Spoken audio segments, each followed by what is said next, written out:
Not many brands can claim they've been around for almost 170 years. Even fewer can say they've outfitted soldiers, explorers, and Oscar winners, and yet Burberry's story hasn't exactly been a smooth ride. From major mistakes to an ongoing battle to bounce back, it's a case study in how even the most iconic brands can lose their way. So, what went wrong? How does a name like Burberry, once synonymous with British style, end up scraping the bottom, and can they ever pull themselves back up?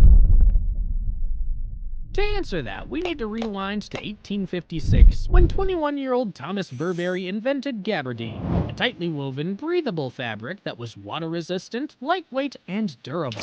In other words, it was exactly what people needed to survive England's unpredictable, soggy weather.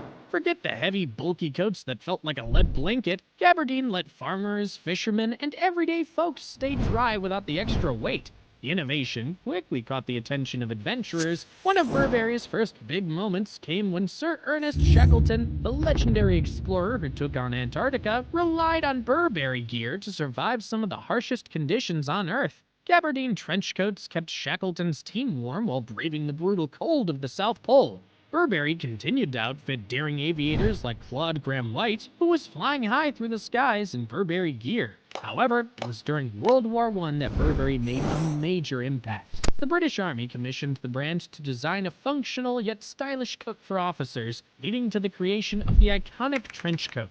Built for the battlefield with features like epaulets for rank and D-rings for grenades, the trench coat quickly transcended the military and became a fashion staple for civilians after the war. By the 1920s, everyone from royalty to Hollywood celebrities was flocking to Burberry for its signature craftsmanship and understated luxury. A fun fact here, the famous Burberry check pattern, which we now recognize everywhere, first appeared as a lining for those iconic trench coats. By the mid-20th century, Burberry was the very definition of luxury and durability, a rare combo. The brand was outfitting legends like Winston Churchill and Audrey Hepburn, solidifying its place as a cultural icon. The sales sharply increased, and everyone wanted a piece of that Burberry magic. Alright, let's jump ahead to the 1990s. By this time, Burberry had been around for over a century, draped in prestige and synonymous with British elegance. But this decade was the beginning of a very messy chapter for Burberry. You know the Burberry check, the beige pattern with black, white, and red stripes, a subtle detail that appeared sparingly, usually as the lining of a trench coat.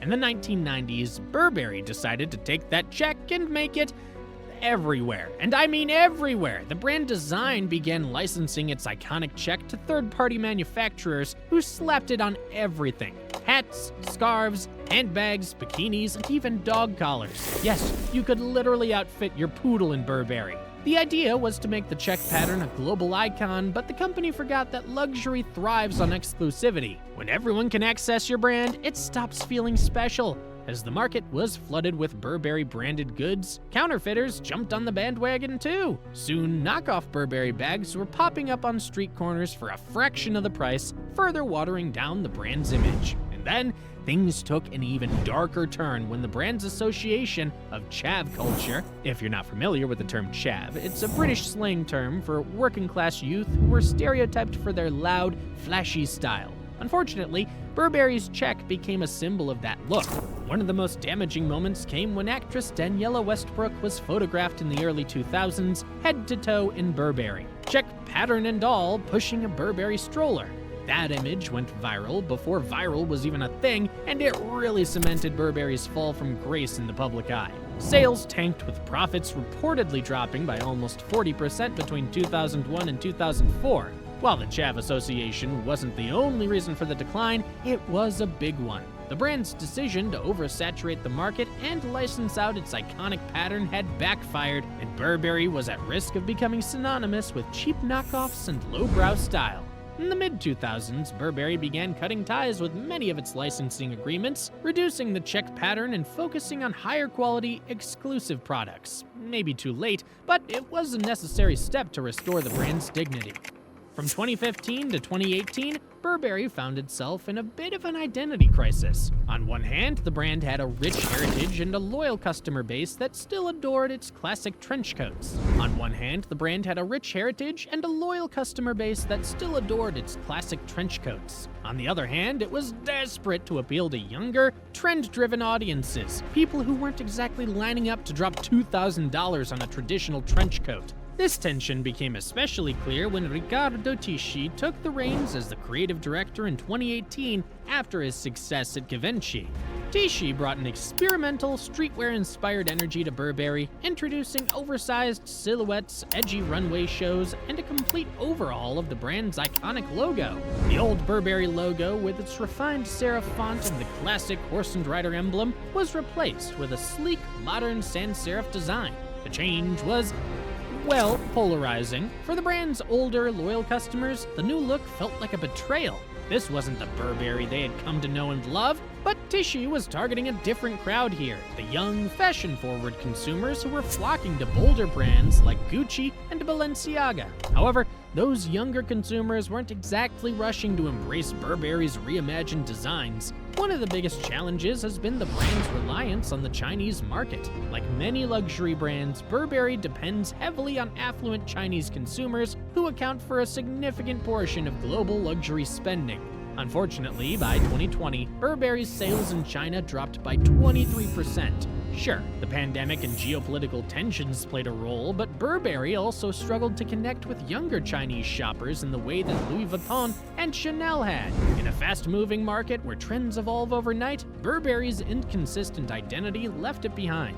Meanwhile, in North America, Burberry's fortunes weren't much better. Though the brand once enjoyed solid sales in the US, its revenue has been slipping over the years. Other luxury brands like Gucci, Balenciaga, and even Fendi had captured the American market with bold, Instagram-friendly designs that resonated with younger audiences. Gucci leaned into its maximalist aesthetic, and Balenciaga went all in on meme-worthy designs that dominated social media. Even more traditional luxury houses like Chanel and Louis Vuitton managed to modernize without alienating their core base. Burberry, on the other hand, with its more subtle aesthetic, struggled to keep up. Between 2019 and 2021, Burberry issued multiple profit warnings, blaming declining sales and rising competition. Investor confidence took a hit, and the brand's stock price reflected that struggle.